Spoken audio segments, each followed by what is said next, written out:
Yo everyone, and welcome back to my channel. So today I'm going to be doing a review as well as a demo of the brand new Zara Limitless Soft Matte Foundation as well as the Luminous Creamy Concealer. Very excited because it's been some time since I bought a new kind of foundation, and when I say foundation I mean like a full coverage kind of foundation. So Zara is generally obviously known for their clothes. I'm thinking, am I wearing any Zara right now? My earrings are from Zara, and they came out with a makeup range, I think it was last year, but only recently did they release a foundation and concealer. Now altogether the foundation comes in 51 shades, which is absolutely massive, and it retails at $14.99, so it's relatively affordable. Concealer comes in 36 shades, again an amazing range, and that is $9.99. Now I do have to start off by saying, even though they've got 51 shades, their swatches are absolutely abysmal, which is surprising considering when they launched their lipsticks, and I'm actually going to be wearing one in today's video.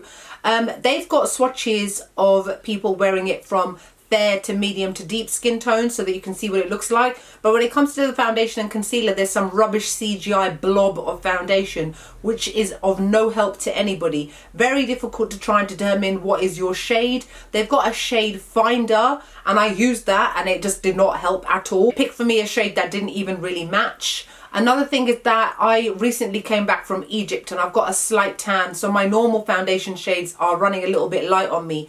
Nevertheless, I ended up buying two shades. I wasn't too sure. First off, I bought the shade W916, so that's warm 916. And that is from the light medium range, which it matched me to, and it ended up being a little bit too light. So then I went and bought another shade afterwards, and this is W923. There is a warm shade in between.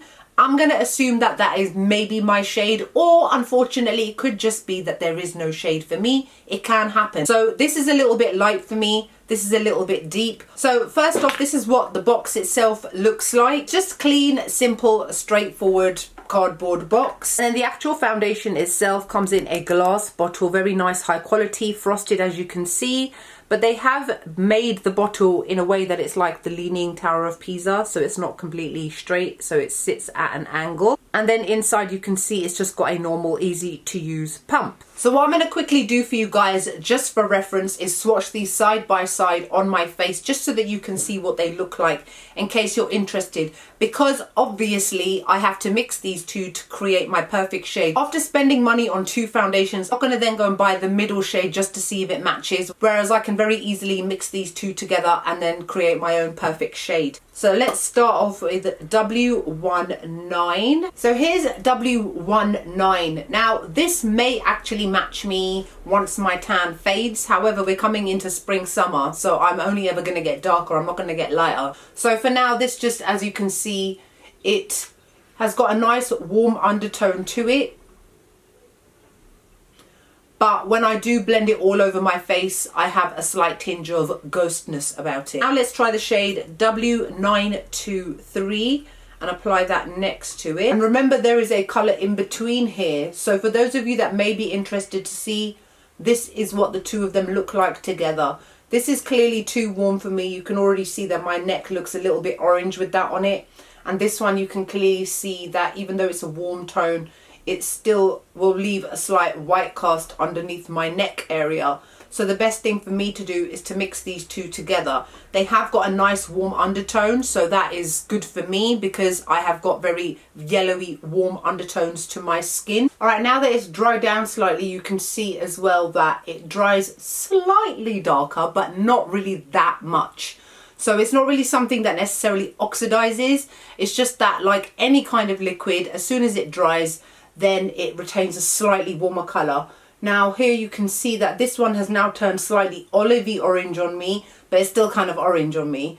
And this one is quite almost perfect for my skin, but bear in mind, because I've got a tan, my forehead will be darker, my neck is a different colour, my face is a different colour. So I'm just going to rub this all off now. Before I start the actual demo, let me just quickly read to you what it says about this foundation. There's not that much information, which is, again, annoying. It says it is a light, durable and adjustable foundation. I don't know why they call it adjustable, then giving us 51 shades. With a soft matte finish. This formula lasts up to 12 hours and helps to control the oil to achieve an impeccable effect. available in 51 colours to adapt to any skin tone and subtone. And then when they talk about subtones, they've got light, medium light, which is what I generally normally am, medium, medium deep, and then deep. And then you choose your undertones, which is warm, which is golden to yellow, which is what I am, cold, which we normally refer to as cool toned, pink and bluish tones, and then neutral, a mix of warm and cold tones, cool tones. Now, it doesn't really say anything about the actual coverage itself, but I can very easily tell you that this is full coverage. It's not medium to full, it is full coverage. So for those of you that do not like your full coverage foundations, stay away from this. In today's video, I'll be using my normal Morphe M439 Deluxe Buffer Brush because it's very tightly packed together and I can really buff everything into my skin. So let me just remove my nose stud. What I like about this foundation is that it is very easy to apply to the face. As they say, it is a lightweight foundation, so it's not thick and cloying like other foundations can be. For example, the Huda Beauty Faux Filter foundation is very thick in texture, whereas this one is quite light and fairly runny. So therefore you can apply it to your face, drag it around without it bunching up in areas. It smooths out really nicely. It goes on very evenly as well. All it requires is you just to buff it in with your brush or your beauty blender, and then it very easily covers up all your imperfections. It doesn't sit with any kind of fine lines, any texture. I've got textured skin. It doesn't accentuate the texture on my face either. It just looks really nice and even once it's all applied. Even though they haven't said anything other than it's got a soft matte finish, as you can see on my face now that I've got it fully applied, and bear in mind, just an FYI, I went in with 2 pumps of the W916 and 1 pump of the W923, and that's how I was able to come up with my own colour. So I'm not sure how much you guys can see under these studio lights, but it blends into my neck very nicely. Now, as you guys can see, obviously it's not been set. You can see that the light is bouncing off my face, and you can see that there is a slight sheen to the face. So even though it's called soft matte, I wouldn't necessarily say that it appears that way. It's almost like a luminous matte, kind of like the Huda Beauty one, I would say, in that even though it's got a matte finish to it, it's still got a slight sheen, and you also have to give it a couple of minutes to dry because it is still fresh and wet. It's got a slight tacky feel to it, but overall it blends into the skin super nice and evenly. I've managed to cover pretty much all my imperfections. I can't really see my beauty spot that I've normally got up there. Any redness has completely gone as well, which is great. No marks are showing through, and that was with 3 pumps. Now, one thing I do have to mention is that the pumps, when you pump this out, only a little bit comes out at a time. Different brands have different types of pumps. Some let out quite a lot of product and some let out not so much. This is on the not so much side, which I actually find really good because in that respect, you don't end up being wasteful with the amount of foundation that comes out, because once it's come out, you can't really put it back in. And why would you want to? It's been exposed to the air. So I'm going to let this kind of settle down on its own for a few minutes, and let's now move on to the concealer. So the concealer comes in a similar kind of box, just a simple plain white cardboard box with Luminous Creamy Concealer written on it. The shade that I bought mine in was W916, which works well for me in terms of brightening. So this is what it looks like. There seems to be more lid than actual bottle, and it's again in a glass bottle, and this is not frosted.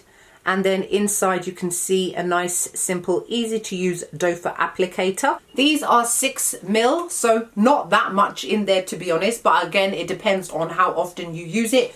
And the foundations, in case I hadn't mentioned, are 30ml. So this obviously comes under the light medium category, as I've already said. And what they have said is a creamy formula with a juicy effect and easy to blend. What's a juicy effect? I don't understand, okay? This product features an adjustable medium coverage with a satin finish, and that provides a glow. Okay, so is that what they mean by juicy finish? Available in 36 shades to adapt perfectly to our foundation. It doesn't say anything in terms of its longevity, the same way it did with the foundation where it says it works up to 12 hours. So they've either forgotten to mention that or they just didn't want to. Medium coverage with a satin finish that provides a glow. I'll get back to that in a minute. What I'm going to do now is I'm going to apply this to my under eye area as well as the high points of my face. Generally, I don't apply concealer to the high points of my face because I contour and highlight as well. But just for the purposes of this video, I will. I'm going to be using a Real Techniques Beauty Blender to blend it out. And then I'm going to be setting it in place with my Huda Beauty Easy Bake Loose Baking and Setting Powder in the shade Banana Bread, because as with all concealers, they always need to be set, especially when they've been called creamy. And this definitely settles within the lines under your eyes, so you do need to set it quite quickly. Okay, so now you can see that my concealer is on. It is completely set. You must set this with powder. It starts to crease almost immediately. One thing I do have to say about this is that it is really nice at covering your dark under eye circles. I would actually say this is a more of a medium to full coverage concealer, despite the fact that they have called it a medium coverage concealer. I still don't understand the whole juicy effect, what that actually means, other than yes, it's creamy and it needs to be set immediately because it just starts to settle pretty much straight away. A satin finish that provides a glow. I would say that, okay, it's got a nice satin finish. It don't provide a glow though. Who wants the under eye areas to glow? But from what I can see, there's no glowing happening, probably because I set it with powder. For those of you that don't want to set it, bear in mind it will settle within the lines under your eyes, and that way you can get your juicy effect, I guess. I don't know. I would definitely suggest setting it. Now, the rest of my face is still not set because obviously I did my concealer and I wanted the foundation to dry down a little bit. So now that it is kind of dry, you can see that it's not as shiny as it was. It has got a slight luminosity to it still. And if I touch it, it still has a very slight tacky feel. So what we're going to do right now is we're going to use my Charlotte Tilbury Airbrush Flawless Finish Complexion Perfecting Micro Powder in the shade number 2 medium, and I am going to set this. And the reason why this needs to be set is because it is so full coverage, because it has got a slight creamy feel to it. It will start to move throughout the day, and when you set your foundation with a powder, it locks it in and stops it moving throughout the day and soaks up any extra oils or moisturizer or any wet foundation that's still there and dry it all down so that it doesn't move and budge. So voila, now my face is nice, smooth and soft. It looks absolutely lovely. So I'm just going to finish off the rest of my makeup and then I'll come back and okay, so I'm back. The rest of my makeup is complete. As you can see, everything is set, everything is settled. On my lips, I'm actually wearing a Zara liquid lipstick. This shade is called Fate 620. I actually really like their liquid lipsticks. By the way, they're excellent. Like, look, they don't even come off. Don't come off. Nice and comfortable. Anyway, that's not the reason why we're here. We're here to finish off the review of the Zara foundation and the concealer. So as you can see, my skin looks plastic, fantastic, flawless. That's exactly what this foundation does. It's absolutely beautiful. It looks stunning on the skin. Nice soft matte finish once it's been set. Settles really nicely onto the skin. Covers all imperfections. Covers all redness. Doesn't cling to any dry patches, which I like. But then again, I have got combination skin. Bear that in mind. Personally, I think it's absolutely excellent. Now, in terms of their claims of it wearing up to 12 hours. Now, I found that when I put it on at, for example, 9 o'clock in the morning, by the time I got home from work at about 6, so it'd been about 8-9 hours, I found that the separation had started around the sides of my nose and around my chin area, which is normal for somebody who's got combination skin. And I had set it and I had used setting spray as well. When it got to about 12 to 13 hours, the separation had happened a little bit more. However, in my mind, it is still living up to its claim of up to 12 hours. So for me, that's really, really good. It does transfer, but only slightly, and also depending on what time of day it is. If you're coming towards the end of the day and that separation has started, yes, it will start to come off. I don't find that it goes patchy. I just find that it starts to separate slightly, leaving really tiny little lines that probably only you can see on your skin. I think this is a really, really good foundation. I'm very, very impressed with Zara. I would personally give this a 9 out of 10. The reason why I don't give it a 10 because it's still not as good as my Maybelline Activewear Super Stay, which is my 10 out of 10. My comparison will always be to that. So if I'm saying that this foundation is a 9 out of 10, I'm saying that this is pretty damn good. Now, in terms of the concealer, I would probably give this a 8 out of 10. I wouldn't say necessarily it's got medium coverage. I definitely say it's more medium to full.